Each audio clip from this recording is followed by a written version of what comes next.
Daily. Taste the Daily. Telangana బడ్జెట్లో ప్రభుత్వం తెలిపిన అంచనాల మేరకు ఆదాయం రాకపోవడంతో ఆర్థిక ద్రవ్యలోటు పెరుగుతుంది. దాన్ని పూడ్చుకునేందుకు సర్కార్ కొత్త రుణాలు సేకరిస్తుంది. ప్రస్తుత ఆర్థిక సంవత్సరం 2025-26 ఏప్రిల్ నుంచి అక్టోబర్ వరకు రాష్ట్ర ప్రభుత్వం 50,541.22 కోట్ల రూపాయలను సేకరించినట్లు comptroller and auditor general audit నివేదికల్లో వెల్లడించింది.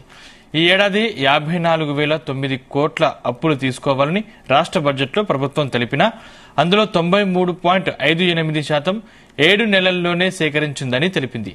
గత ఆర్థిక సంవత్సరం 2024-25 బడ్జెట్లో కొత్త రుణాలు 49,255 కోట్ల లక్ష్యానికి అక్టోబర్ నాటికి 71.80% తీసుకోవడం గమనార్హం.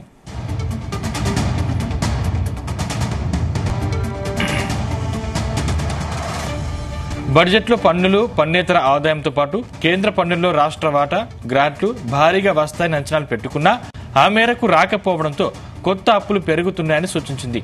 ఈ ఆర్థిక సంవత్సరం ముగిసే నాటికి ఖర్చులు పోను రెవెన్యూ మిగులు 2,738 కోట్లు ఉంటుందని బడ్జెట్లో అంచనా వేసిన 7 నెలలకే 10,113 కోట్ల రెవెన్యూ లోటు ఏర్పడింది.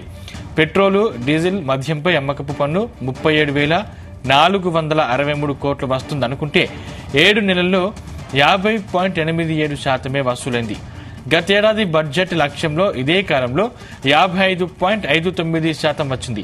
పన్నేతర ఆదాయం 31,618 కోట్ల లక్ష్యంతో 10.76%, కేంద్రం గ్రాంట్లు 22,782 కోట్లు వస్తాయనుకుంటే 12 వచ్చాయి.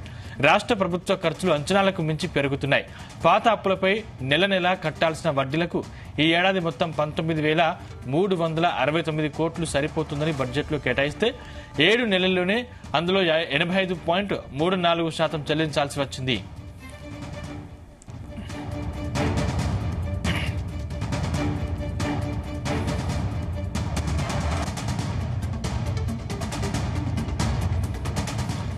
అభివృద్ధి పథకాలపై మూలధన వ్యయం కింద ఈ ఏడాది 36,504 కోట్లు కేటాయిస్తే అందులో 80.13% అక్టోబర్ నాటికే ప్రభుత్వం ఖర్చు చేయడం గమనార్హం. ఉద్యోగుల జీతభత్యాలు, రిటైర్ అయిన వారికి పింఛన్ల వ్యయం గణనీయంగా పెరుగుతుంది.